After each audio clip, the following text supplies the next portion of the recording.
Welcome to the Eclectic Gamers Podcast. Today is Sunday, August 13th. This is episode 431. I'm Tony. And I'm Dennis. And we're going to be talking to you about the normal pinball and video games, and that's about all this time. Yeah, but we got a lot of it. I sure got a lot of it. But before that, intro time. So, Tony, what's been going on? It's been 2 weeks. 2 weeks. 2 weeks. Does anyone know what that's from? Probably not. These whippersnappers don't know. They're whippersnappers.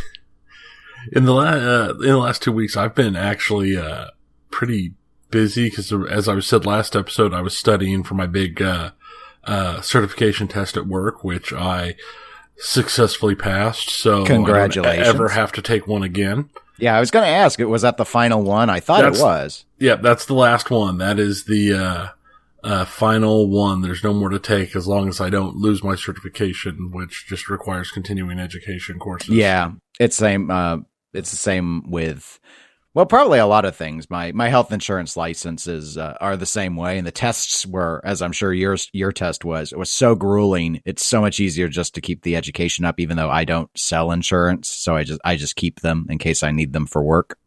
Yeah.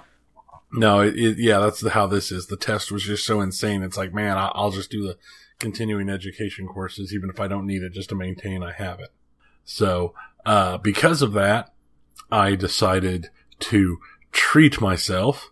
Ooh. So I purchased a couple new games, including one that I said I wasn't going to purchase because it was too expensive. Not a Submariner one. Yeah, I picked up Cold Waters. And I also picked up Sniper Elite 4. I played 2. I really liked that. If you like graphic gunshot wounds. Yeah, it's definitely got that. And then I also, due to the sale and due to my desire to injure myself because I'd been spending too much money on games all of a sudden, and because the new patch came out, I picked up No Man's Sky. Because it's been a year and they've done a lot, and it's like, okay, we will give it a look, but I haven't touched it yet. So, yeah, I've not ever played it, and I think the last I ever really spoke about it much was when we all talked about it when Jack Danger guest hosted our second guest hosting that we had last year. No, that was with Don. I think that was right. Don. Yeah, no, with Jack we talked Overwatch. Yep. That's right. That was, we gave a lot of time to that one because Don had been playing it. I remember his reaction to it was mixed, as I recall. Yeah, it had been on my short list and it hit so poorly that it immediately left my short list. But they've put out 3 big patches now, and I've seen some reviews, most of which say, hey, it's not what everyone expected it to be at launch, but it's a lot better than it used to be. And seeing as it was on sale everywhere for 60% off this weekend, I went ahead and snatched it. Okay. Well, we'll be able to learn more in a future episode about it then, which could be good if it has become good. Anything else beyond your test success and subsequent splurge? No, not really. That's about all I've done. Been really lazy. Yeah, well, post-test fatigue, I'm sure. Yeah, I pretty much just vegged afterwards and played lots of games because I've just been studying for 2-3 hours a day every day leading up to the test. So, well, that makes sense. I have not been playing a ton of video games. A little bit. Overwatch. Their summer games have started, so actually I have been putting a lot of time in on that. But we'll get to that in the video game segment. Let's see. I thought I'd go ahead and start in my intro section to note a couple of podcasts. Pinball, both of them are pinball oriented. One is a very familiar one, and I should have mentioned it like 2 episodes ago, but apparently Nate is back with Coast to Coast Pinball. He's been back and releasing episodes. So that's kind of cool. It's obviously, he was one of the main podcasts that I first heard when I started listening. It's not the same frequency. It sounded like he's going to shoot for maybe 2 a month, but it remains entertaining. Same basic format structure. And I have a link to it in the show notes. Not that he needs the promotion because he's probably the most popular pinball podcast there is, I would assume, to this day. And then another one's a new one, an Australian pinball podcast called Head to Head Pinball. And I have talked a bit in the past about another Australian one called Pinheads. They haven't put out an episode in a very long time, over half a year. This one's a weekly format, but it's a 2-host system, which I generally think works the best, which is why we do it. But they are taking a clever tact. One of them is a competitive player and one of them is a collector. And so hence the name, because they're coming at it from 2 different angles with their topics. And so far they've been integrating that aspect really well. So they seem to have a good dynamic, excellent sound quality out of the gate. So they're only about 3 episodes in so far, but I've got a link to them in the show notes as well. So, I mean, even if I'm obviously not Australian, but it still can be entertaining to listen to. And it's interesting to hear the perspectives from Australia because there is a lot of pinball popularity there, but obviously because of their distance, they face other challenges to the hobby that we kind of take for granted. So I thought I would note those 2. Other thing, I finally got my Pinball Done Quick refund. I should have had that and been able to announce it at the last episode, but Pinball EDO was just highly unresponsive with me after the initial communication about the refund for several weeks, but they finally made it right. So I got my money back, which is good there. I've been reading a couple books. I don't usually announce book progress because I honestly just barely get through them anymore, it seems. But I had a coupon for a Kindle book, so I used it on Jeffrey Deaver's The Steel Kiss. That's one of the Lincoln Rhyme novels. I'm a big fan of Jeffrey Deaver's mysteries. I like them. They're pretty good. I've read them all except for the most recent ones. This is the second most recent, I believe. So I still need the most recent one. And I never read Bone Collector because I saw the Denzel Washington, Angelina Jolie movie, and I figured it was probably already spoiled for me. So that's the one book I didn't read. I think I've read all the other ones, though. Another one was one of those every month with Amazon Prime, you get a pick out of a selection of upcoming books to have one for free. So I got James W. Hall's When They Come For You. And I just finished that this morning, and I'm noting it only because it was actually good. Most of the time, those books are maybe okay at best.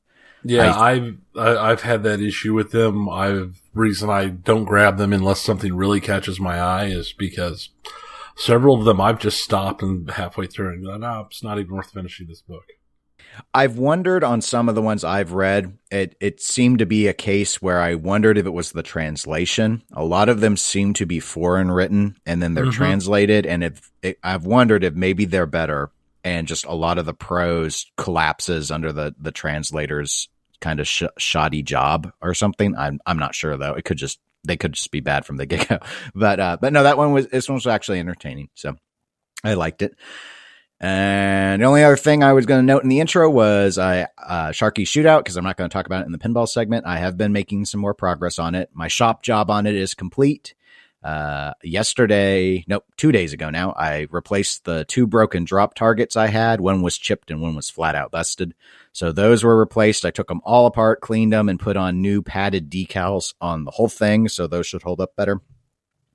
Board work still is awaiting 1 transistor order, I believe, and then we'll pull the board and go ahead and get that repaired.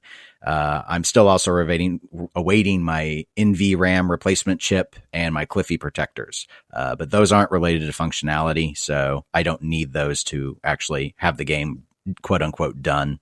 I imagine the Cliffies may be finished this week. I was told there was a 3-week lag on those. The guy's busy, so I wasn't those were probably going to be the last thing I was expecting to get, but that's it for me. So it's getting closer. I heard a clink. It sounds like someone's drinking a little early. Yeah, I dropped a bottle cap. Yeah, I could tell what it was. Your Snowball microphone by Yeti is, or by Blue, or is it by Yeti? Which one is it? Is it Blue or Yeti? Blue. Okay, I have the Yeti version. Okay, you've got the Yeti from Blue. And you've got the Snowball. Yes. Which can pick up a bottle cap at 500 feet. Except for it was like 2.5 feet. 500 feet. Incredible. Incredible. Your gain is just way up. All right. Now that we've gained through our introductions, let's go ahead and go to our first segment, which will, as usual, be the pinball segment. I've got poll results. Yay! That's right. Our billiards rank the billiards pinball themes, modern era only. So I will have actually, it's already been up. I put it up on Friday on our website. I just didn't announce it. So people can go and see the heat map if they want to, because it was a ranking system. But here are the results. So in reverse order. So in 10th place was Pinball Pool, that old Gottlieb. Then in 9th place, Poor Sharky Shootout. Aww. Wah, wah, wah, wah. Yeah, sad. 8th place, Bad Girls. So most of my taste has already been eliminated now. 7th place was Pool Sharks, which was my least favorite. 6th place was Cue Ball Wizard. One of the few games on this list I'd actually played. Mm-hmm. Pinball Arcade has let a lot of people have exposure to that, but it's just not a very popular game. I think the Pinside average sale price on those is $1,100, and I'm not surprised. It's a one ramp game, and well, we could go on about it if we ever want to, but it's not one I'm ever inclined to get. 5th place was 8-Ball Champ. I've played that virtually. 4th place is 8-Ball. We've both played that in person. Yeah. 3rd place is 9-Ball, the Stern Electronics game. 3rd place is 9th place. Wait, what? Yeah. I almost said that, and it sounded really dumb.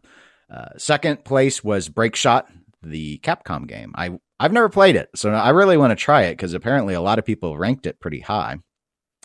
And 1st place will shock you to no end was 8-Ball Deluxe. I am flabbergasted. I did not expect this outcome at all. The only I demand a recount. I would have recounted because the amazing thing to me was not every single person put it at number 1. Only most people. Only most people. So anyway, it's not everyone's favorite. It's just almost everyone's favorite. But hey, it's a great layout, and it spawned a lot of clones, which didn't make it nearly as high up on the list. So anyway, that's that. So thanks everyone for playing along with that. It was sort of neat. We hadn't done a poll in a while. Now I've got 3 kind of news pieces, all directly related to Stern Pinball. So we'll just kind of go through those pretty quick, I think. The first is, as I know Tony remembers, last episode we talked about the ghosting clause that Stern has stuck into at least some of their manuals. It was found in the LE and Premium manual on the front page. I said it was on the warranty page. That was inaccurate. It was actually, I guess, on not the cover, but I guess the first page of the manual. Yes, deception. I was just trying to bring the man down, I guess. But anyway, so there's been a little bit of clarification issued. This has been shared at least on Pinside, and I believe also shared on some of the Pinball Facebook pages.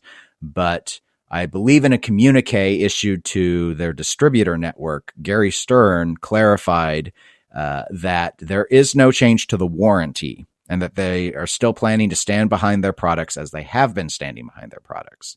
So that, I obviously condensed it down greatly, but it was we're not changing our approach, but we're putting these clauses in. So, I mean, he didn't spell out why they're putting the clauses in other than that pinball's becoming more, acquired at the home level. So I guess it's language to maybe, well, I think it's the same thing we kind of speculated last time. I'm assuming it's to deal with people who are getting nitpicky and they can point to the manual and say, there's an expectation that some of this ghosting is going to happen in certain instances. But if you have more than a couple inserts ghosted, they'll probably replace them as they have been, which, if I recall, the manual warranty doesn't guarantee that anyway, but they have gone beyond their warranty in many cases, is my understanding. I think the clarification was important because it does help, because I know there was a lot of stuff, and even I thought it sounded a lot way like a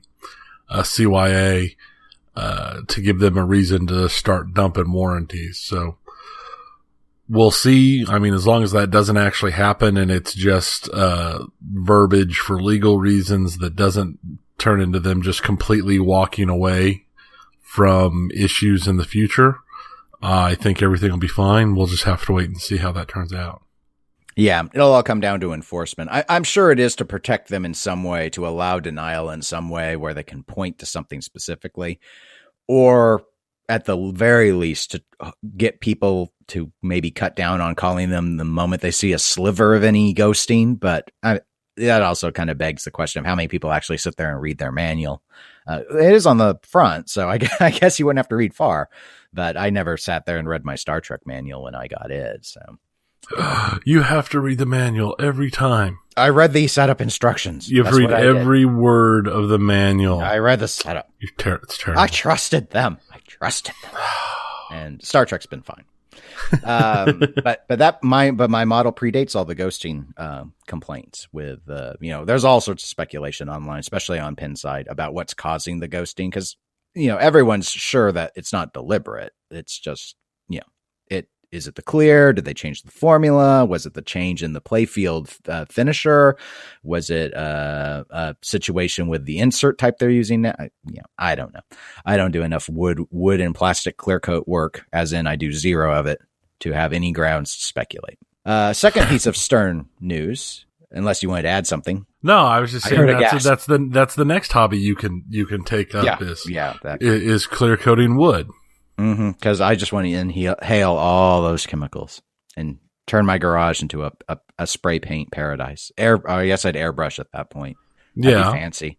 I'd have all the tools. You get all sorts of tools, and your house would always have that really nice sawdust smell going on. So next news piece from Stern. Kiss. You remember Kiss, the pinball machine, not the old one, the newer one. Okay. Yeah. It got a code update. Apparently, this has been a long-awaited code update. I'm honestly surprised, because I kind of figured that this game was just done and forgotten by now. I have to admit, I've been surprised the opposite way. I've been surprised that they've waited this long to do a code update, given this game is still in production. But I haven't followed it closely because I don't own a Kiss. I don't know of a Kiss nearby on the Kansas side on location anymore. We had one for quite a while at Nub's Pub. I like the layout of Kiss, but the software was lacking. The software is probably still lacking. I did read through the README. It looked like it was mostly bug fixes. There were some gameplay adjustments, but I didn't see anything. I didn't see the city choice making a difference yet. And maybe that's not ever going to matter. And that's just going to be for, kicks. I don't know. Yeah. Or just, to make it feel more immersive.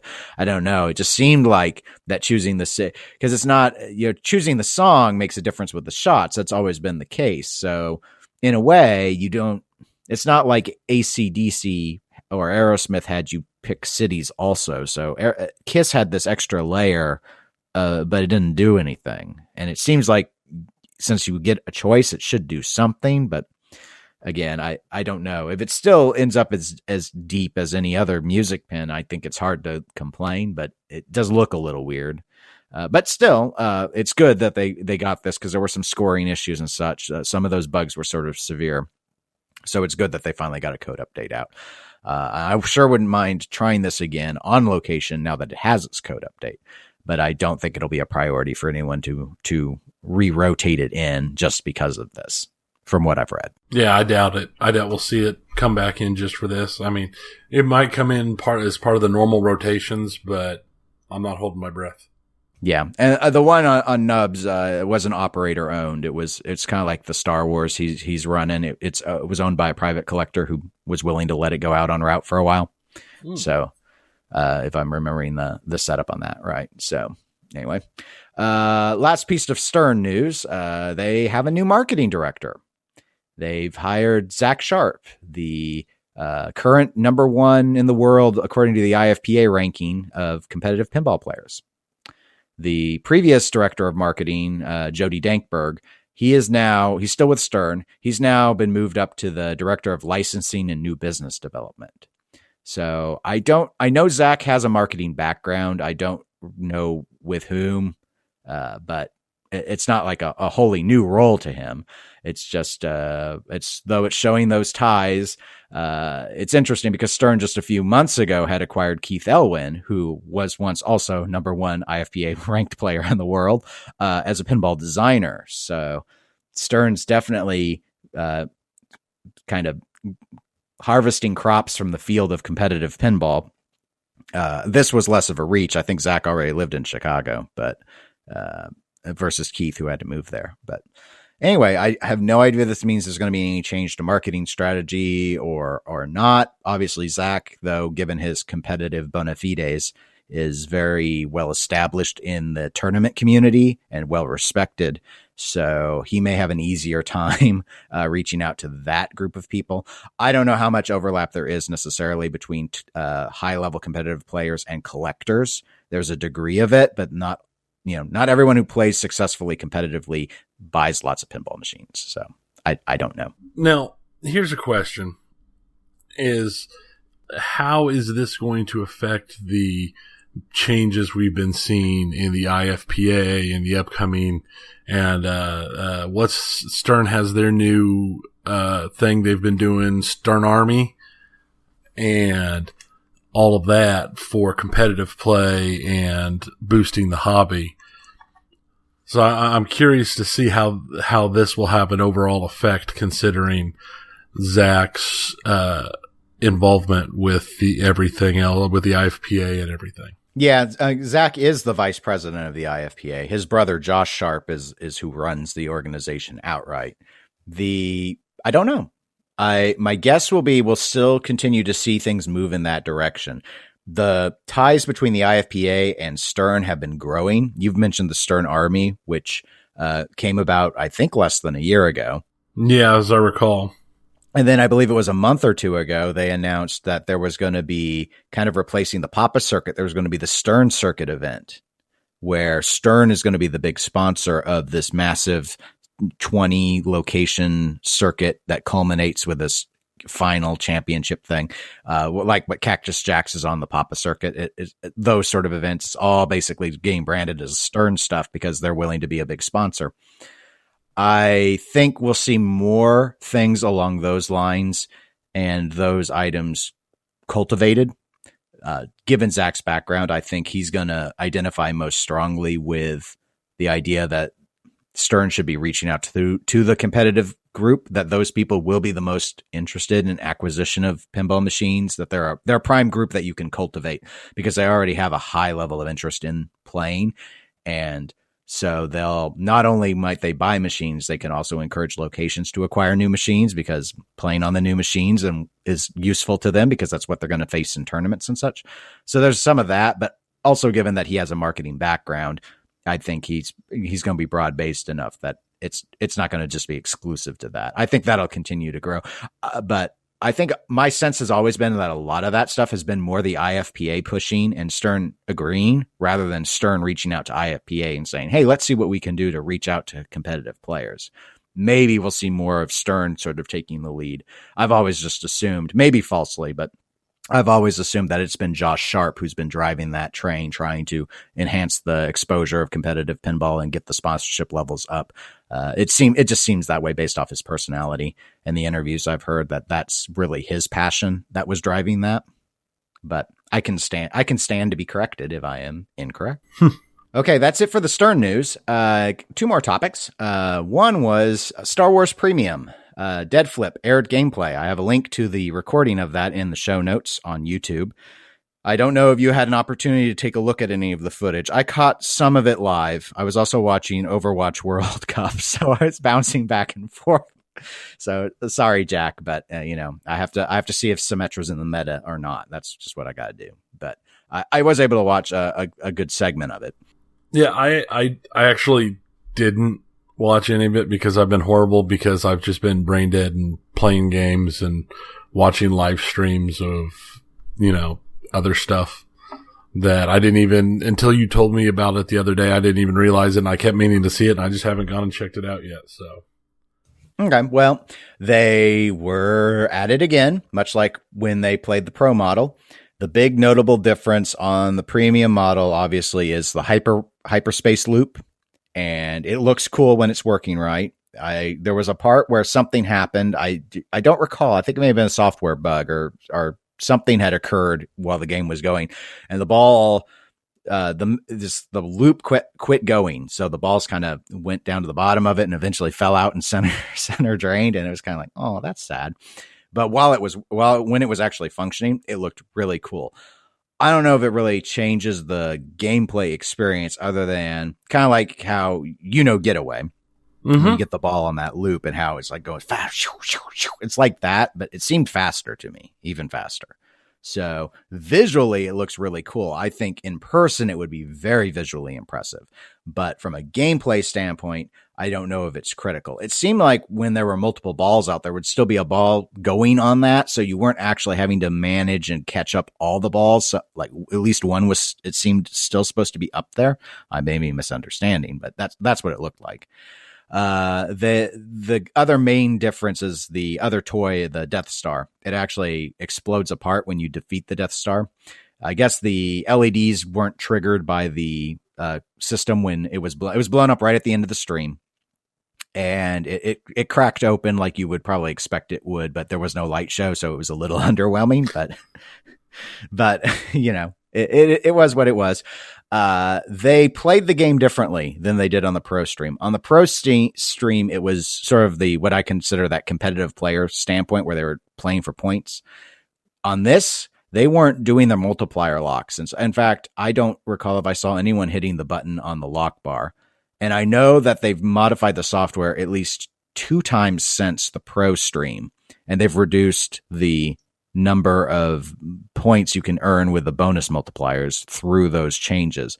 But I think they were deliberately not doing it. Probably decided to go for modes and try and show more of the game depth rather than just go for points like they normally. A lot of the people there, like Jack, normally play competitively, and so they would go for points, not try and clear story mode. Yeah, and from my play when I played on it the other day, I mean, it seems like if you don't juggle the multiplier thing, you're just not getting any points. And yeah, not enough. I don't know how fun that actually is, because to me it seems to steal a lot from the game, but I'm also a poor player, so it's just so I don't like it, but I don't know if I don't like the lock bar thing because I'm just not any good at it, because it's so different from what I'm used to with pinball. Same thing like why do I not care for video modes generally? Well, because it's not playing pinball. It's different. But it was done enough that, and some people like video modes or like certain video modes, supposedly. I don't know if I've met any of them, but I'm sure they're out there. There's good video modes. Yeah, there's also some really bad ones. Video modes. And I've wondered with this, if it was just the idea of, hey, you know what? Pinball shouldn't, and it hasn't throughout its history. It hasn't only been you managing 2 buttons. So let's have this third button on the lock bar actually be used significantly. And I think that's good. I think it's been used really well on some other games, maybe too sparingly. Maybe Star Trek was too sparing with the photon torpedo need. Maybe Walking Dead Premium and LE was too sparing, too hard to earn walker bombs, so you didn't need to use it very much. I think this one's just making you push it too much, though, is the problem. The multiplier's too easy to earn. It's too flexible. It doesn't burn out enough. It's not like you have to do a lot of work to start being able to hit that button again to lock in some shots for some multiplier.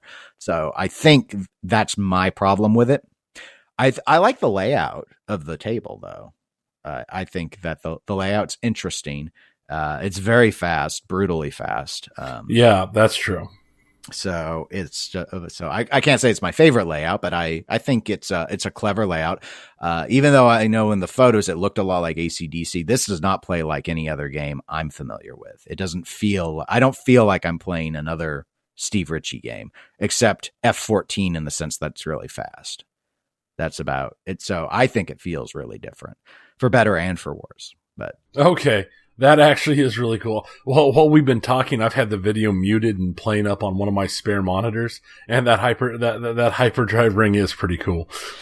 Yeah, visually it's great. I wouldn't pay over $1,000 more just to have that feature. So I'm looking at from my cheapskate stance, but we'll get to that in our next segment. But yeah, no, it looks neat. It really does. I like the idea of it as a concept. I think it's very, very clever. And that's the sort of thing that can attract people on location, kind of like the whole Ironmonger when he pops up and says, hello.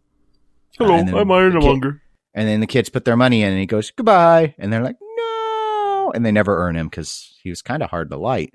Yeah, no, it's definitely an interesting addition. I just, like you, I don't know if it's worth the extra money. It doesn't seem like, this feels more like Star Trek, where the extra stuff was less important than like Game of Thrones, where there were massive differences to how the game played, or Walking Dead, where the whole Walker bomb thing. So we'll see how it ends up leveling out over time. I don't know. I might eventually get a chance to play one, but I'm not holding my breath. Yeah, I have no idea if anyone's getting a premium in our area for location play or not. I don't know, because we already have 3 pros out and about. Yeah, that's one thing, is the really big games we've been getting them all lately. I mean, we've got it dialed in on location. We're really kind of blessed in the ability to play new games, because they hit location here often. Which I think is a good segue into our final pinball topic, but I also think it's going to be the one that we're going to put some significant length on, because of how it's meaty, it's deep. We're going to be deep. We're going to be serious here. So I've broadly just titled the segment, "Is Pinball Too Expensive?" Yes. All right. Now we're moving on to video games. Yeah. That's good. Never mind. In fact, brevity is the soul of wit, as Tony has just proven. I wanted to give some context to the discussion, because obviously there are a lot of facets to this, and different people may mean different things regarding it. So here's why I wanted to bring it up in this way. And we've touched on this from time to time ever since we started this podcast, but it sort of seems to be coming to a head lately. It probably does from time to time. It's probably fairly cyclic, but here are some sort of general and specific reasons why I thought now is a good time for us to kind of put some in-depth talk on it.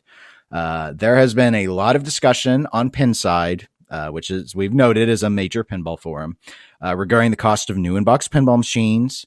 There are also ongoing threads talking about the newest Stern system, which is the Spike system that's been in all the games since WWE, and the issue regarding the costs for node board replacement, because these are designed now for people to pull out boards and replace them with new boards rather than just going in with a soldering iron. And other discussions on that forum that have been related to the rising cost of used pinball machines. Now, another point. There are forum threads and podcast discussions regarding the cost of importing pins into the US. So back at the beginning, I mentioned that new Australian podcast, Head to Head Pinball. They've touched on this in a couple of episodes, just in regards to how much they have to pay to get a Stern Pro to their shores.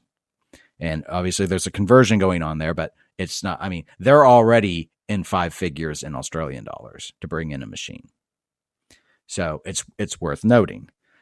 Another point, there's been the long-going comparisons all over the place, social media, forums, podcasts, between machines, and I mean mostly Stern's Pro models versus the premium LE models, just like you mentioned regarding Star Wars and what's a Hyperloop worth. This also is about the concerns in the reduced bill of materials in games. That's the big attack on Star Wars, is where are the toys? Where's the content? It looks empty. Some people think it looks more empty than Iron Man. Coupled with Stern having their recent price hikes on Pro models. In 2015, you could get a Pro to your door for about $4,800. Now, it's more like $5,200 to $5,300. So that's only been a couple of years. And then a couple other items of note. I thought, we talked last episode about Total Nuclear Annihilation and its announcement. Nate, again, back what I referenced. Notice how I've tied everything in, referencing his podcast back in the intro on Coast to Coast Pinball on his most recent episode, which is 235. It was very brief, but he defended the $6,000 price tag for Total Nuclear Annihilation, saying, it's a premium machine, so it commands a premium price. Coupled with, but there's a lot of discussion online, obviously, about whether or not that's indeed a fair assessment. And then finally, we've also got price increases from things like Highway's Alien Pinball, which Tony and I had corresponded with, but we haven't talked about the price increase on air before, for any who want to get it now. So I'm not quite sure. I think the price went up somewhere between 1,000 and 1,500. I get confused because they have different models available, but I remembered it being available for, I thought, 6,500. And now it's about 8,000, at least through whatever the model CoinTaker has on their website. So there's just some context about why I think we need to talk about it. It's just coming up in a variety of venues on a variety of elements of the game. So in terms of talking about this in depth, I think there's kind of three pieces we can start with or go through. And I think we should start with the easiest one. Location play. Do you think location play is too expensive for pinball? I don't think location play is too expensive for pinball. Yes, it's not like it used to be where it was a quarter, but that makes sense with the cost of everything else. I think if we start seeing prices exceeding $1, location play is going to go out real quick. Because as is, I can already tell when I'm going and doing a tournament, when I hit, all my tournament games end up being on dollar machines compared to the other machines. I can tell, because those are normally the nights where I have to grab more quarters because I don't ever bring enough because normally I'm knocked out real quick. But I think location play, I think in the modern day, the dollar price point is something that is, for today, the dollar price point is like it used to be the 50 cent or quarter price point. It was what just everybody saw as normal and okay. And I mean, the concept of $1.50 to play a game, I can't even fathom it. We might see it happen in the future. Who knows what's going to happen? But to me, the thought of paying more than $1 to play a game, because already paying $1 to play a game, I'm sitting here, it's like, well, like earlier, I said, I treated myself. I bought Cold Waters. That cost me $40. So that is 40 games of Star Wars. Right. That's when you start comparing it to stuff like that. I mean, that's 40 cheeseburgers from McDonald's.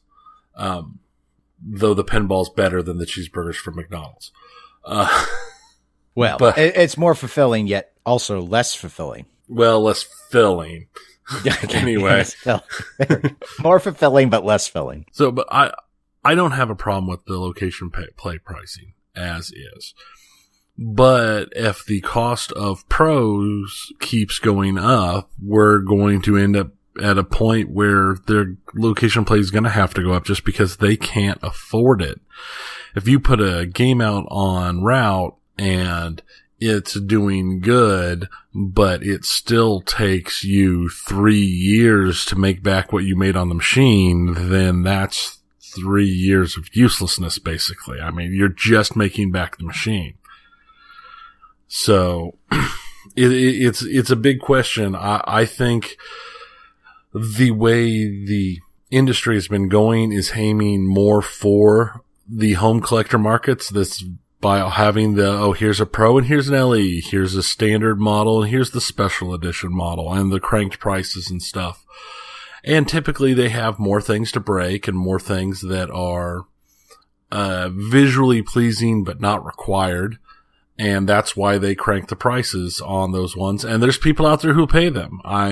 Then there's nothing wrong with that. That's perfectly good. I think the real question, and I think the question that we can't really answer because we don't know, is what are the profit margins on a pinball machine? And that's the question. I mean, at what point, they have to make enough money on the machine to pay for the cost of the parts, the cost of the assembly, the cost of everybody who works at the company who, from the person in HR to the janitor to the person who takes care of the dry cleaning or whatever. I mean, all those people have to get paid. And they have to pay for the research and design time for new games. And once all that's factored out, anything that's left is profit. So how profitable is a game once you factor all this out? And we don't know. There's not really a good way to know. And even if we did know, all we have to do is look at, Hollywood accounting, and you can see that they can make things, show whatever they want. I mean, movies that make $1 billion are still considered to have not made any money, even though they made $1 billion just by playing accounting games.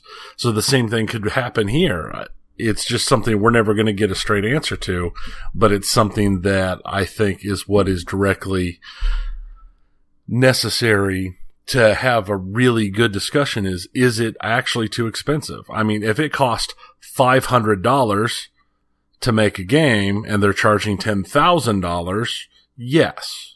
If it cost $8,000 to make the game and they're charging $10,000, then no.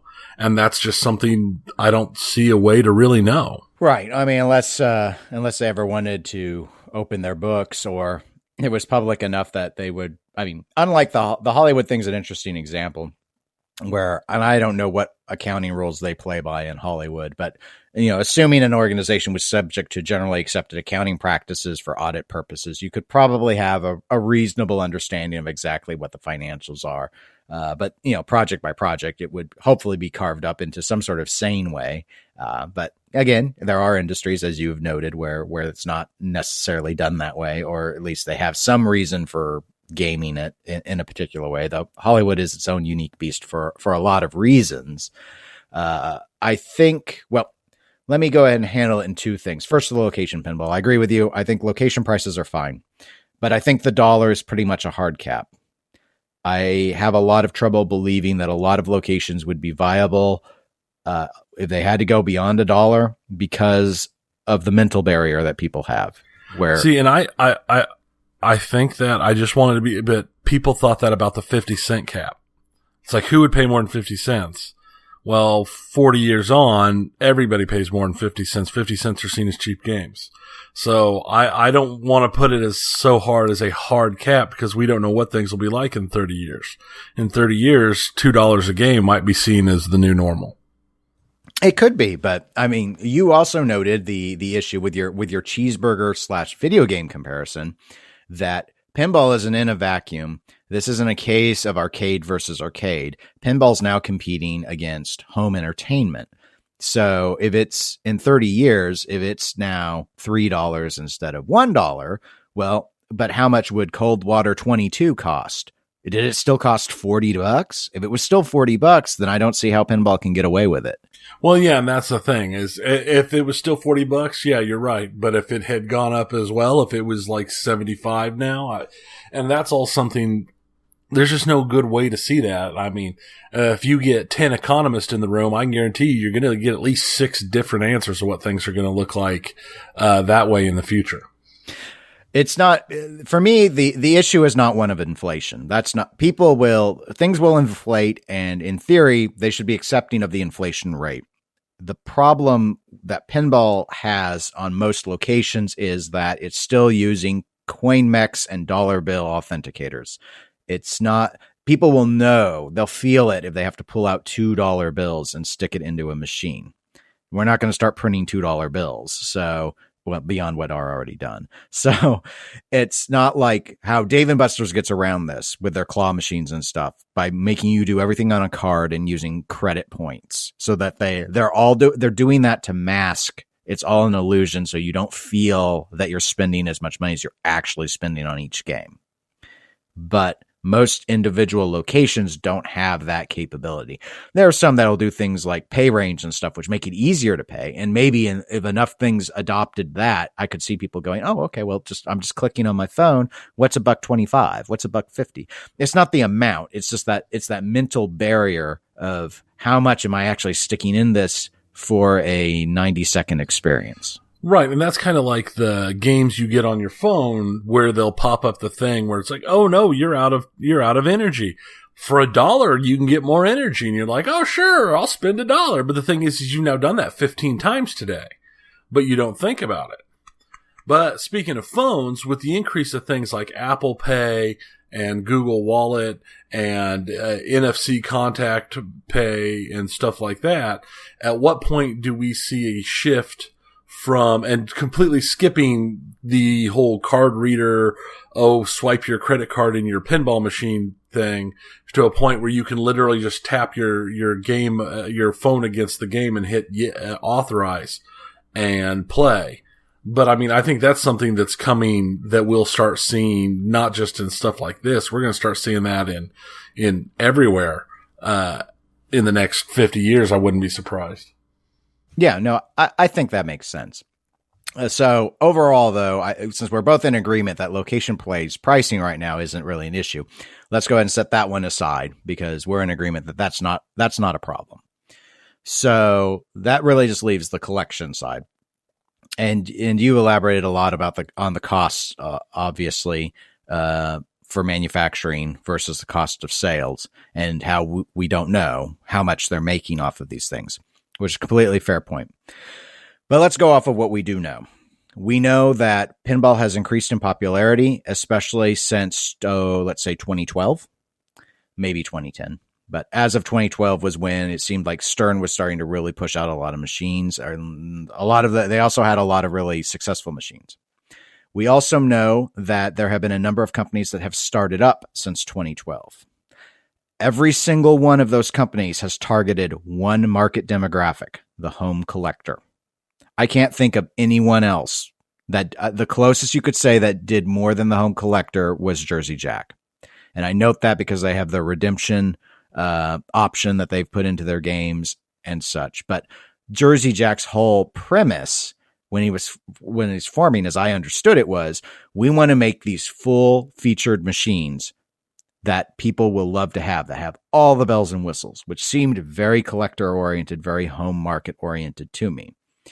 Because not wanting to go back to how much it costs to play on location, but to note the location side of things, the part that concerns me is for the operator that it's already at a point where they don't make enough on the machine. Not like how it was in the old days where you'd buy a machine, you'd profit from the machine, and then you could throw the machine away. Now they're factoring in the sale of the machine as part of the get their money back part. So you don't buy a $5,200 game and make $5,200 on it. You buy a $5,200 game and you make your $3,000 on it, and then you sell it hopefully for $4,800, and then you made money. And that's not how the arcade industry worked historically. So that's part of my concern with the pricing. And the pricing, the part that doesn't make any sense to me is we look at all the popularity. A popularity where you have a Jersey Jack pinball, a Dutch pinball, like it or not, a Skit B and a Zidware, an American pinball, and you've got Spooky Pinball. And all of these companies have all of a sudden come out of the woodwork, and they're all saying we're going to sell machines to collectors. So the demand you think is there based off of that sheer volume. And Highway Pinball, lest I forget because they're still around. All of them targeting that same sort of market. And I think the reason why people question how much does it really cost to make a pinball machine is you see these cases of Highway Pinball. Oh, well, it was $6,500. Now we need it to be $8,000. Or Dutch Pinball. What was the pre-order rate for Big Lebowski? $8,500 US, I think. And then if you didn't do that, it was $10,000 if you wanted it. And it's like, holy cow, it's really expensive. Pinball's so hard. Except we need to remember general market dynamics at the same time. We know that they're selling more and more pinball machines. We see more and more people list them on Pinside in their collections. We see the volume of Stern Pinball enough that they go into a new, bigger factory so they can run multiple lines at a time and put out all these machines. All this stuff's going on. Plus, you have all these other companies showing up. There is a thing called economies of scale. As this volume goes up, the cost to the manufacturer does not go up. It goes down. So why are the prices going up?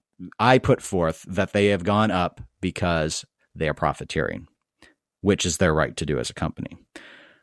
In the case of Stern, I think that's what's going on. I think in the case of the other companies, they have struggled, and that's why people are so concerned, is they see these companies and they flounder, and it's like, well, they must not be charging enough. They're just not charging enough for the pins. And you know what? They might not have been. But I don't know. I don't know where all those hidden costs are as to why it was so difficult when Wizard of Oz was first announced. I think it was less than $7,000.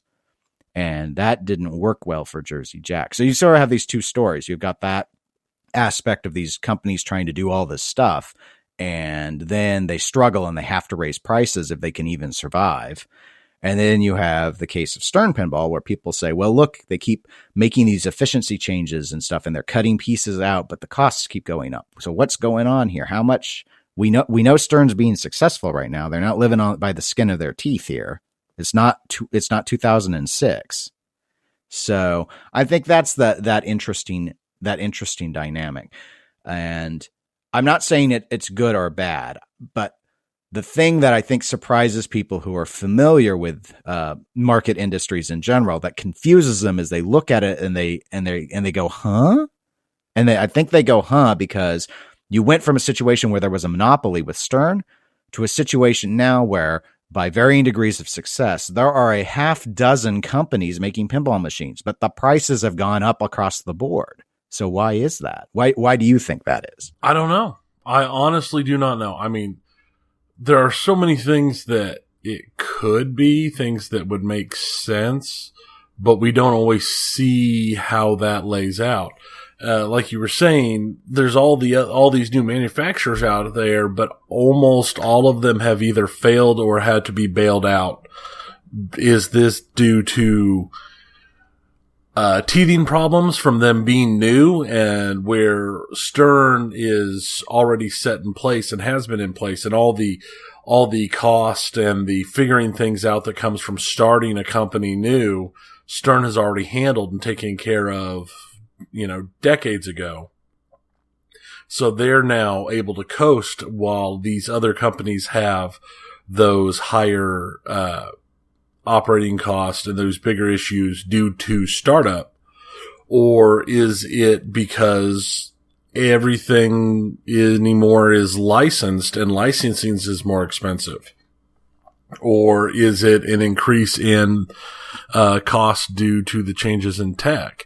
In all honesty, with how tech is going, I don't really think it's that one, because at this point you can buy tech. A lot of the tech is so cheap and boards are cheap that when you're buying stuff in bulk, the prices come down. So I don't think it's going to be the tech.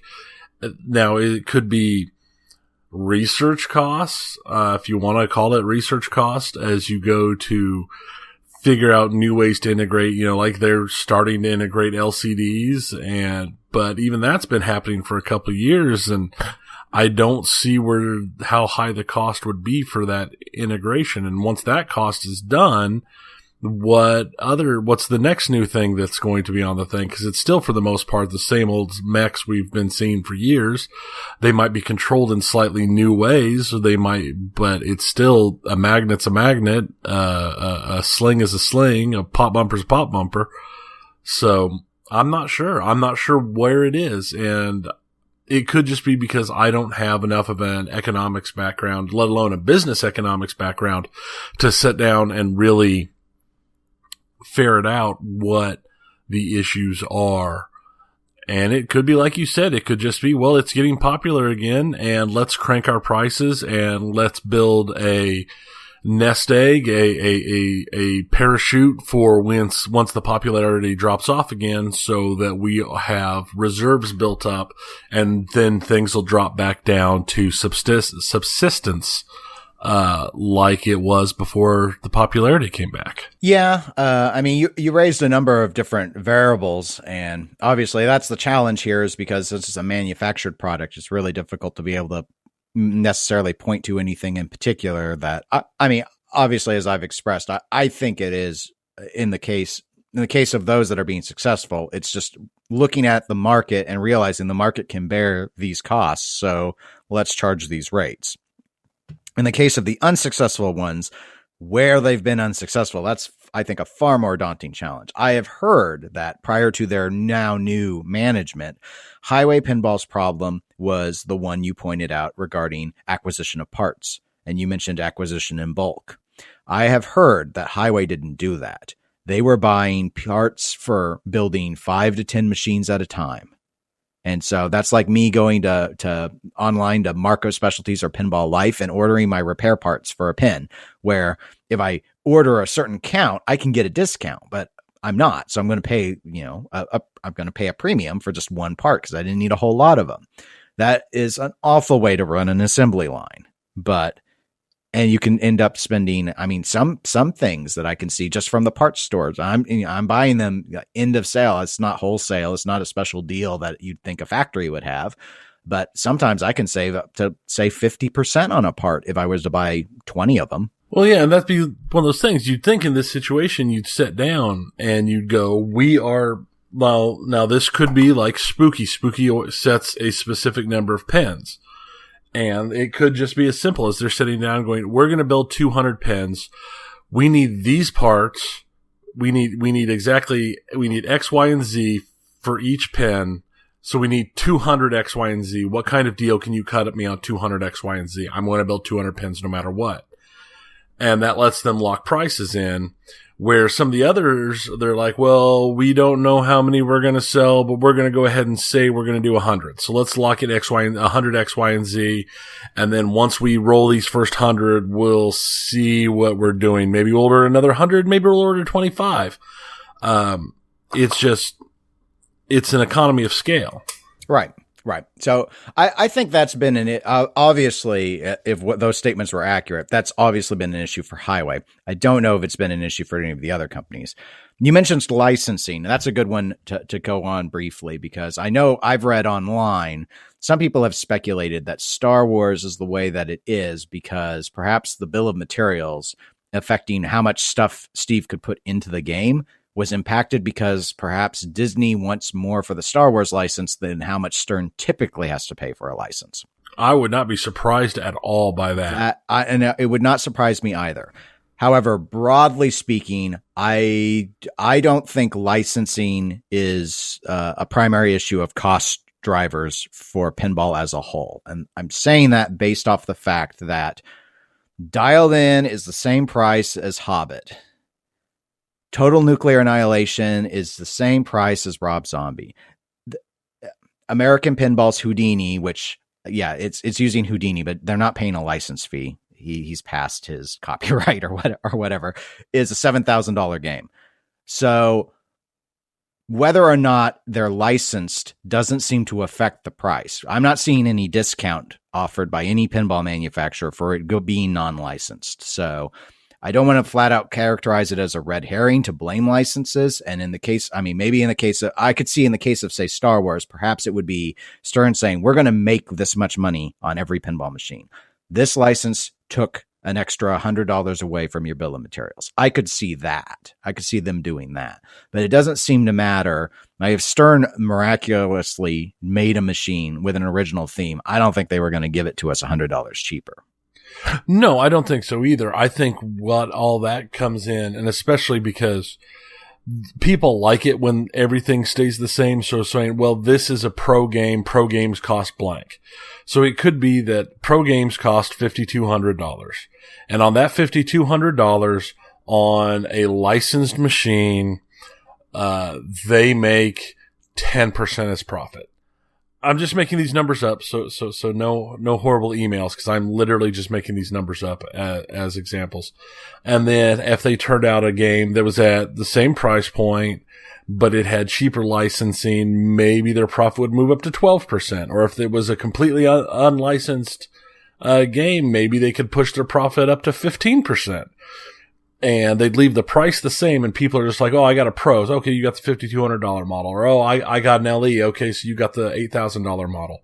So it's like, all sodas are 50 cents. It's like, oh, I got a soda. Okay, that's 50 cents.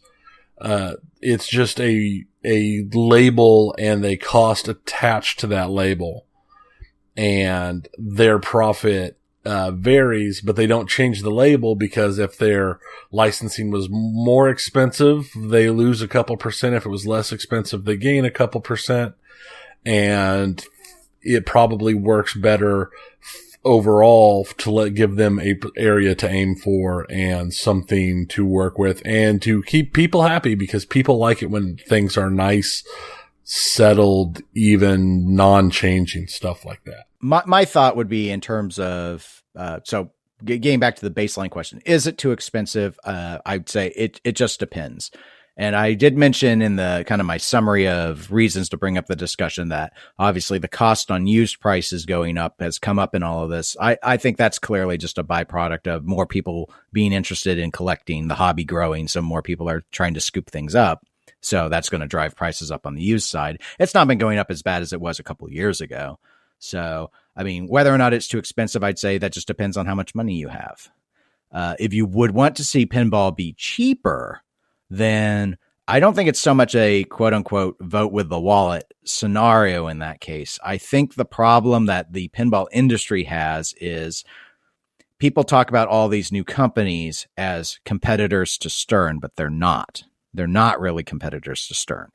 They compete with Stern only in regards to the high-end collector market, the home collector market specifically. There's very little competition on that operator side of things. The reason that I think it's okay for Stern to continue to raise their pro prices and not really face any issues is they're still the cheapest option. So, I mean, of all the names I gave out, the only one that had priced below what pros are at currently is Skit B with their Predator pinball with an illegal license that wasn't obtained and never got built. Yeah, that's the only one. I think he was like 4,500. So he might have been under still above pro price back then. I don't know. But all the others are more. Everyone else is more. So I think the only way you would be able to see any pressure on the downward point to drive costs down rather than just allow them to continue to go up would be to have a manufacturer, either a new manufacturer or one of these existing manufacturers, try and build something that competes with the pro line, but do it at a lower price point. That would probably force Stern to do a response if the volume was there by the competitor to actually be a threat. But without that, there's no incentive. They're still looking for the sweet spot. A lot of people kind of, I don't want to use the word blamed, but blamed Jersey Jack Pinball when it came about, saying, well, what was the best gift that Jersey Jack Pinball gave to Stern? It was telling them you're charging too little for pinball machines.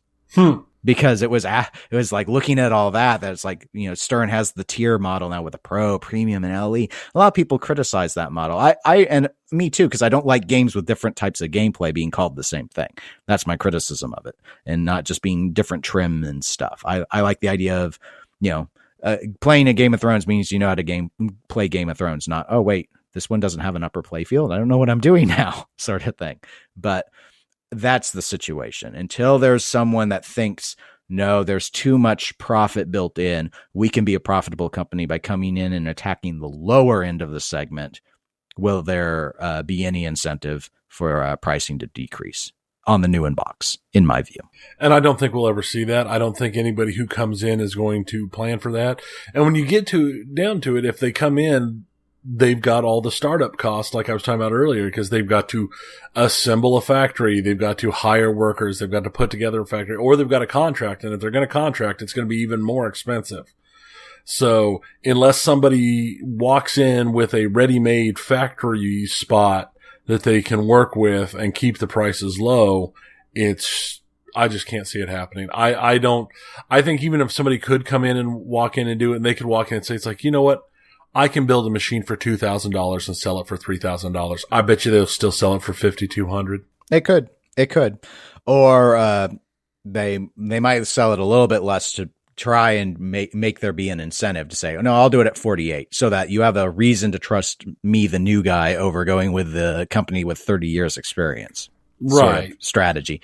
But no, I agree with you. I can't really picture a new company coming in and doing it. The most likely, I think, would be actually one of these existing companies expanding, if they're successful, expanding their model to not just be home collectors anymore. For Jersey Jack to say, we're going to introduce a lean line, an operator-friendly line of machines that are not going to be as full-fledged. They'll have to sacrifice something. They sacrifice something, they say, and this will be designed for route operation. Easy to service, less depth in code, whatever. I could see that possibly, but they have to be successful in the market they targeted first, because that's basically a line expansion at that point. Yeah, that'd be interesting to see how things shake out over the next couple of years, but I don't think we're going to see prices going down anytime soon. No, I don't think it's going to happen. That's the only what if I could come up with that would drive it down, other than what you had already mentioned, which would be the bottom kind of falls out. The number of sales just dry up. People quit coming into the hobby contracts some, perhaps. And then, this was setting up the rainy day funds, and then the prices go down to survival mode, I think is how you described it. Yeah. Well, I think we've survived in pinball long enough, so let's move our targets towards video games. And let's start with a not so happy one, unfortunately, for a game that I was and still am looking forward to, which is Middle-earth: Shadow of War. They have decided that they need loot boxes. They got to have loot boxes. Everyone's doing loot boxes. So it's a single-player game with loot boxes. Some of the loot boxes include things like XP boosts and orcs for your orc army and such. And I've heard that the stuff, I'm assuming the orcs and weapons or whatnot, can be obtained in-game because I've given some language on that. But I just thought, Tony, what are your thoughts on loot boxes that aren't just costumes and such, but actually things like XP boosts that you can spend real-world money and buy for your single-player experience? I already don't like loot boxes, period. But I say that, but I've bought loot boxes, and I always go after free loot boxes whenever I get a chance. I'll play modes I don't normally play just to get a chance to get a loot box. But I do have an issue with loot boxes that have game-changing effects in them, other non-cosmetic things. I've got issues with that, and I especially have issues with it in a single-player game. I mean, it's like, why? What could you possibly find in a loot box that you would need for a single-player game? I mean, what could there possibly be? And I'm also not a fan of loot boxes because I don't think you should buy a box to hopefully maybe get something you're looking for. You should just go buy what you want. That's why I've lost all my interest in games like Magic the Gathering. That's why my kids love those blind bag toys that all the toy companies are putting out now. $2 or $3. You open the bag. There's some little cutesy thing in it that comes in like 5 different versions with 8 different colors, and there's ultra rares and rares, and you just have to keep buying them until you get the ones I can't even stand that entire business model, but it works. It works really well. And when it's designed at a low enough price point so that people don't even think that they're actually spending money, because, this is $3. Okay. Yeah. I mean, what else am I going to spend this $3 on? It just gets out of hand, and people turn around. They're like, oh, I spent $100 on loot boxes last month. How did that happen? I don't know. I don't like the system. If you want to make boost available for your single player game or a multiplayer game, which is even worse, I should be able to just sit down and go, you know what? I want to buy a week's worth of XP boost. Spend the money.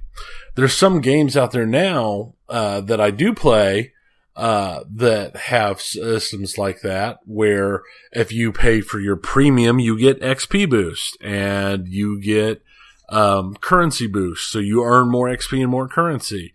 And you just go, okay, I'm going to play a lot today. It's Saturday. The wife and kids are doing stuff. I'm home alone. I'm going to play this like all day long. So I'm going to go ahead and spend a day's worth of boost so I can maximize what I'm doing in the short time I'm actually playing today. And stuff like that bothers me less than loot boxes. But anything that gives a player who spent money an advantage over a player who didn't, I dislike. And I just cannot fathom a single player game where where you're buying this stuff for a single player game. It makes no sense to me. Yeah, my views are pretty similar. I don't have a problem. I don't either like or dislike the idea of cosmetic loot crate systems. If you've got a way in game to earn them, great. If you have to buy them, I'm a less of a fan. But if they're just cosmetic, if they're just costumes for like multiplayer game, Overwatch is a good case in point where they have their loot crate system. You earn loot crates as you play. You can buy them if you want to buy them. And while they didn't do it originally, they are at the point now where you can even use the in-game currency and buy the items outright if you want instead to get specifically what you want. But on cosmetic stuff, don't care. Single player stuff, I'm with you. I don't understand why you can't just buy the specific boost that you want. My question in a case with single player like this is, isn't this, I mean, this seems like it's going to break the balance. I think it'd make the game less fun. You're going to go in and you're going to buy XP boosts instead of playing the game. I don't know. I guess maybe some people will want to rush to the end and they can't rush to the end by just playing the main missions. If you want to rush to the end, why don't you just put it on I just want to see the story mode or whatever cutesy name they put for the easiest level, and play through it in easy mode. I think you can.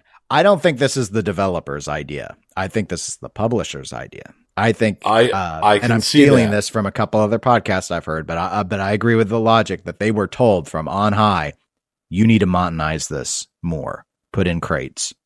And so they have into their single player game as best they could, because it makes no sense. It doesn't make the first game didn't need them. It doesn't make any sense in this case. It's just weird. It's just a weird thing. I mean, because the first game had DLC that was purely cosmetic, and people bought it. People will buy cosmetics. If they think something looks cool enough, they will buy the cosmetic stuff, and they won't have a complaint about it. And I don't have a problem with that. Loot crates. This seems like the worst way to attempt to monetize this. Yeah, it does. It seems like, okay, well, somebody wants XP boost. Okay, we'll sell them an XP boost. But to say, well, you can buy this crate, and there's a 4% chance you'll get an XP boost, and there's a 5% chance you'll get the currency boost, and there's a 1% chance you'll get the super XP boost.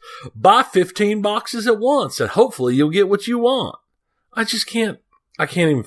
That stuff it makes me mad. Yeah. From what I'm hearing, I don't think it's gone full on what I totally despise, which is pay to win. But it just, the whole randomized thing, it makes it it reeks of an extra bad cash grab because of that random element you've just highlighted with your catch a ride Borderlands voice. And so, yeah, it's just, it's unfortunate. It's definitely taken some luster off. I still want the game, but I gotta say, there's a black eye for me to it. Yeah, it does. Now, what is interesting is loot boxes are something that I need to. I'm looking it up right now. I'm trying to remember it because it hit coming out. The odds for loot boxes in China by law are supposed to be, or they're being added. They have to give the drop rates in the loot boxes. It has to be listed somewhere where you can look them up as something that China added. This year. I remember, in December of last year, as of May 1st of this year, if you sell a loot box, chest, crate, container, or other assorted randomized item dispenser in China, the odds of what it can spit out must be public. So they have to list somewhere what the odds are. Now, I'm sure most places are just doing this thing where they were, putting out where they'll put the odds on a web page that you can't find a direct link to off of. You have to find it somewhere else, or somebody gives you a direct link to it. But I mean, that's definitely going to hurt people when they're like, well, I really, really want this. I want this one specific skin. And when they say, oh, you have a 1% chance to get it, how are people going to respond to that? And I think it's something that wouldn't hurt if you're going to go this way. At least let people know what the odds are. I just think it's as a system, loot boxes as an overall system, not just Shadow of Mordor, just loot boxes, period, need to go away. But they monetize well, and with a lot of games, they have to be monetized to maintain, because people aren't going to pay the money for a monthly subscription. This isn't like the old WoW days where everybody wanted to play a game. I'll spend $15 a month to play this game. So they've got to make money somehow, or else there is no reason to keep maintaining a game. Why should you keep working on a game when the only money you're getting off the game is new sales? It's a tough system. It's a tough decision to see where you draw the line. I just think trying to monetize a single player game this way is really dumb. And I think that loot boxes in general they're the best for the company to monetize because people will buy more loot boxes. Because if I could go spend $5 to get this awesome Junkrat skin, or I spend $50 to get enough loot boxes to get it, of course that's going to work better for them. So I just don't like the system. I understand the need for the system, but I don't like the system. Yeah, it's big bucks. It monetizes. I'd really love, and Blizzard hasn't said much other than that Overwatch is over $1 billion franchise, but I'd really like to know how much of the money they brought in on Overwatch was game sales and how much of it was Loot Crate. Yeah. I mean, and I don't want to be one of those people. I don't want to try and tell people how to spend their money, man. Spend your money on whatever you want to spend your money on. I don't care. I just think this type of system is the least fair and least user-friendly way to do it. Yeah, and different places have set them up in different ways. I mean, Overwatch, it probably isn't the most lucrative model versus, say, what I've heard about League of Legends and their microtransactions, which I believe last year was noted at bringing them in over $1 billion alone. But speaking of Overwatch, let's go ahead and hop on over to that. They're running their Summer Games event again. I didn't have the game when they had that event last year, so this is new to me. So Lucioball is new to me, and apparently it's a lot like Rocket League, which I've seen but hadn't played. I did do a bunch of Lucioball last week. They've added its own ranked mode right now, so they're actually doing the whole badges, and you can get credits towards your golden gun unlocks and all that. It's on its own ranking system. So have you ever played Lucioball? I played Lucioball last year when it was out, and it was fun. I enjoyed it. I read the thing where they showed the changes they make, and all the changes they made to Lucioball are changes that I feel are very good for increasing the playability and getting rid of the yelling at the monitor, walking away from the game issues that were had. Just from reading it, but I have not played it yet this year. Okay. And they didn't have ranked last year. They noted that was new. Yeah, it's interesting. Anyway, for folks that do play our own Overwatch and haven't played it in a while, they did add in a new, dreaded loot for the loot crates, new costumes and stuff, in addition to the old ones, which are all in reduced price for the in-game currency. So if you had unlocks you didn't get last time, they're available again. But Soldier 76 has the best one. Everyone pretty much agrees with his Grill Master outfit. Yeah, that's awesome. I want that one. I would buy it straight up, but I burned all my currency and I haven't replenished enough to buy stuff. So, and I'm not going to buy loot boxes. That's right. Yep, I never have. I try and earn my. It does get me to play the game more though. So. I can't say I never have, because I did last year at Halloween because I wanted Junkrats. I bought 5 and I got Junkrats thing in them.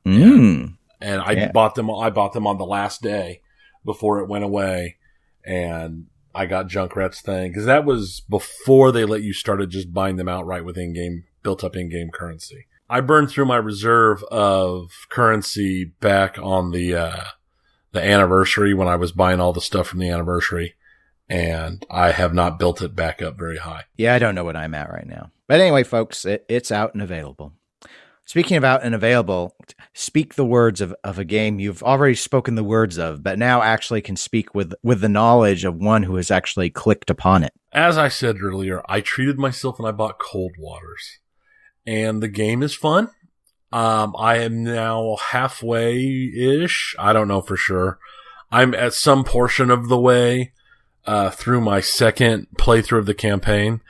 This is a game where the tutorial missions are very simple, but they're also incredibly important because it really doesn't play like, it doesn't play like an FPS. It's not like you can sit down with Battlefield and just start playing because, you've played Call of Duty or Quake in the past, and yeah, there'll be some special controls, but the vast majority of the important stuff is going to be the same. And it doesn't work that way in this. The controls are similar. They're in places like you would expect, but there's a lot of very important controls that you need to know that you have to either, read a guide or play a tutorial to do. But the tutorial missions were easy and fast and decently well done. I played a couple standalone missions, just to get a feel for it before I jumped into the campaign. And then I jumped into the campaign, and my first campaign I played was a 1984 campaign. And I've been playing, that campaign I was playing on casual. And casual is just that. It's very forgiving. Throughout the playthrough, I had to dodge. It's not like I was never under threat, but it was not the edge of your seat kind of, oh man, how did I survive that feeling that I saw watching people stream. Obviously they're playing on higher levels. Or my second playthrough, I've bumped up to realistic mode, which is a step up from casual and a step below elite, which has been having some serious pucker factor at times as I'm playing through. What's interesting about the game is the campaign is that there are, when you go down, you might die if you're in Iron Man mode. I'm not in Iron Man mode, so you'll get rescued. You can go out on another sub. But mission wins and mission losses kind of affect what things are. But this is where we start running into the issues with the game. The number of missions are pretty low because your mission types, every time you're given a mission, your mission is going to be either there are SSGNs transiting to the GI-UK gap or wherever to get its convoys, stop them. There are submarines dropping off commandos, stop them. There are submarine tenders deploying at sea to help to reload and replenish submarines so they don't have to go all the way back to port, find them and sink them. We want you to deliver commandos. Go drop these commandos off somewhere. Or, oh, there's an invasion fleet. Go hit this invasion fleet. So there's stuff like that throughout, but you might get the same one 3 or 4 times in a campaign. And while the gameplay itself is enjoyable, I wish the campaign had a bit more variety to it. And I kind of wish there was a Russian campaign, so I could play on the Russian side. I know some of that stuff is coming. Some of that stuff has been modded in. There's been a lot of mods out there already for this game. The mods they're not on Steam. You've got to get them from it's subsim.com, I think it is. But there's codes that add in more submarines because the submarine count is kind of limited. Adds in there's a mod that'll do a Russian campaign. There's mods that will add things to make the difficulty even higher. But all in all, even with all that and with the kind of repetitive nature of it, a lot of games are repetitive and I don't mind it. It's a lot of fun because as is, even though it's like, oh, okay, I'm got to go sink some submarines again. That's my mission. I'm playing a submarine game. I'm not going to be getting hostages out of a bank. I'm going to be sinking ships. So that's what the missions are going to end up all be based around. I've been enjoying it. With the difficulty upped, it has definitely been harder. To the point where I'm not quite sure if I'm going to up the difficulty to elite or if I'm going to, give it a couple goes at the current to get a better feel for it. Because I've had a couple times where I've spent probably 15, 20 real life minutes with the game in real time, not in time compression mode, dodging torpedoes because I messed up or I did something that I shouldn't have, and everybody in the world saw me and decided it was their job to kill me. And in some times they succeed. So, but it's been enjoyable all in all. For people who are into the submarine type thing, the military simulation type thing, I would recommend keeping an eye on it. If you're really really liked the old Red Storm Rising game, I could see going ahead and picking it up, but waiting for a sale or waiting until they get a few more patches out I don't think is going to kill you, but the game's really enjoyable. What's different with the difficulty up? It's not. I'm assuming it's not a health thing. It must be how they behave in some way. Yeah, it's a AI behavioral thing. With it on casual, the enemies are basically deaf and dumb. I had several times where the match started, and I would do a couple maneuvers to get my target motion analysis working in. So, you go one way for a short time, then you do a 90-degree turn, so you get some target motion analysis to really lock in where the subs are. And then I launch torpedoes, and then that's it, because they don't ever dodge enough, and they don't get away from the torpedoes, and they only sometimes counter fire, and their escorts don't hunt you that hard. And when they do attack, it's not like they go, hey, there's a sub there, let's drop 3, let's fire a bunch of stuff at them. They're like, well, we'll fire 1 and we'll see how that works. When you move the difficulty up, your sonar doesn't work as good. It's with it set to realistic, your sonar is not this might as well be clear water and I can see everything. They can hide from you. You lose contacts a lot more often where they fade out. It's much less forgiving of that type of thing. The enemy AI is much more aggressive, and they're much smarter when it comes to dodging. I had one where I'd messed up an attack. There was a storm, and I was attacking a surface fleet, and I sunk 2 of the ships of the surface fleet, and I could not find the rest of the surface fleet. And I even went so far, I went up to periscope depth, and I raised my radar, and I radiated, which lets everybody know exactly where you are. And I couldn't see anything because the sea state was so bad and this and that. So I moved until I moved away from that area until the game let me leave. And then it showed this giant list of stuff that was there. I mean, there was like 15 ships and like 3 submarines, and I never found any of it other than the 2 ships I found. And I sank. I never saw any of the rest, and I don't think anybody ever hunted me. And I left that, and after that mission, I almost immediately got picked up into a combat situation again, and this time it was with 2 subs. And I was driving a Los Angeles class sub, and I came up against 2 alphas, which are just stupid fast for submarines. I mean, stupid fast. And I only had 6 torpedoes left going into the fight. And I ended up shooting all 6 of my torpedoes and to kill one of the 2 alphas, and I ran from the other. And the only reason I was able to get away is because I was able to break contact where he no longer had contact with me, because he was so busy dodging the 2 torpedoes I'd put at him, because 1 torpedo wasn't enough. They were easily dodging singletons. So I waited until they got close, and I put 2 torpedoes on each of them. And I varied it. So one of my torpedoes was an active homer and the other was passive homing. So my hope was that they would concentrate on dodging the active homing, and the passive homing would get them, which is what happened with the one I sank. But the other one, he was able to get away from everything, but I ran out of torpedoes. So I was able to break contact and run away, because I was I had a couple missiles and a couple decoys.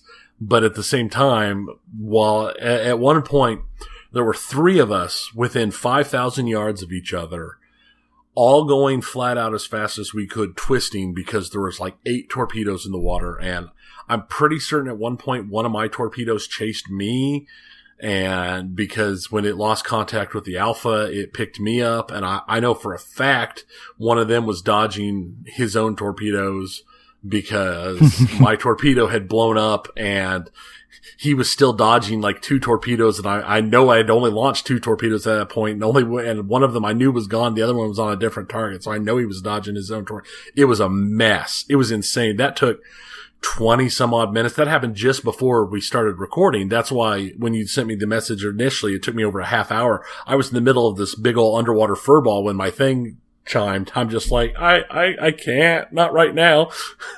So Yeah, the difficulty definitely goes up, and I'm sure it's just going to step up as much when I take it up to Elite. So we'll see what happens. But it's been fun. I've been enjoying it. You will take it to Elite. You will. Yeah, probably. I'm a sucker for punishment. Yep. If I didn't like getting beat up, I wouldn't still be playing pinball and board games and everything else. I might just not be good at games. No, you're just playing hard stuff. That's the secret. Well, let's talk about something that's not necessarily hard because it makes little sense in a lot of ways. And that is something that we both played at a party yesterday called the Jackbox Party Pack 2. Yay! We've played Jackbox Party Pack games before, and I've played them online with Twitch streamers when they'll do I know the big one, a lot of Twitch streamers like to do Quiplash online, and I've done that as well. I've played that as well. With streamers, which is one of the things I really like about the Jackbox games. Yeah, it's interesting because they have such a variety, but they are all oriented around one thing, being good party games or trying to be good party games. We did play the entire set. We did, other than the last game, we did 2 of everything. So we played Fibbage 2, we played Earwax, we played Bidiots, we played Quiplash XL, and the last one was Bomb Corp, which we did. It's like we had to do the story mode, so we didn't really play 2 of it. We restarted it when we died a couple times, but I guess rather than going through all of those, other than to say Fibbage is a game where you lie, Earwax is a game where you put together audio sounds, Bidiots is drawing art, Quiplash is Quiplash, and Bob Corp is diffuse bombs and don't play it when it's after 10 p.m. because everyone's way too tired to figure it out. What was your favorite of those for the evening? Not necessarily your favorite game, I suppose, but I will go with. I'm going to take Quiplash out of the running because I just think Quiplash is a massively fun game, but it's not like this is anything really new. I think every version of this game has Quiplash. Of the other ones that I've played for the first time, I would say Earwax was the most fun. I was surprised. I would agree. I actually thought I wasn't going to like Earwax when we were first going into it because the description of it and with the audio cues, I thought, how is this going to work? I thought it was going to be too loud to hear it properly. And it was going to be, I thought the sounds were going to come through our phones. I was very confused. And yeah, actually that was really fun because you'd get a description of a setting and then you'd have a list of sounds and you'd pick 2 of them and they would play in the order. So in a way it was like Ears Against Humanity. But I agree with you. I thought that one was the best overall. My worst one, which was already pretty much revealed, was Bomb Corp.